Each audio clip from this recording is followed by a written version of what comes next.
Hello. So I thought I would share an experience that I just went through that I feel may help somebody. So I'm going to sit here and kind of create something while we talk. So this year has been a very challenging year for me, and I kind of knew that it would be. But then in some ways it's been a challenge. I'm like, wow, okay, that's what's going on. This year I specifically have been working on getting clear on the things that have happened in my life, like trauma, right? And so I've been doing some trauma work, and whew, um, it's been a lot.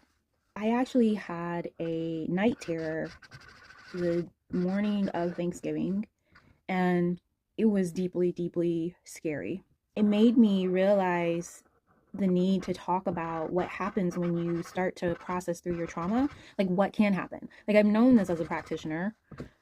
I work with people in some of the darkest things that they've been through, and I have never experienced on that extreme. It's always been like I felt it in my body, but I've never have had that intense of an experience of it coming up and out in the middle of the night. And it was very scary. I was very confused what was going on. One of the things when you go into like doing trauma work or just acknowledging the things that you've experienced is that you give it permission to, let's say, enter the chat, right? And what does that mean when it enters the chat can be so many things. And what I realize is that when you're dealing with things that you have been through and you have never acknowledged the impact that it's had and how you've carried that experience with you over years, and we're talking about like decades.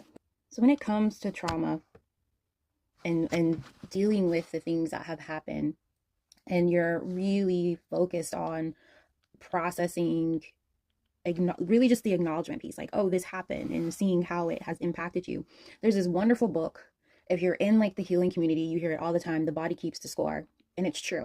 It's the body does keep the score. And what I've come to learn, and it has been confirmed through science and other readings, but I've always have kind of intuited that the fascia, this thin connective tissue that's over our muscles, is what keeps those excuse me, is what keeps those messages, is what keeps that coding of the experience. It holds that frequency, it holds that energy, essentially.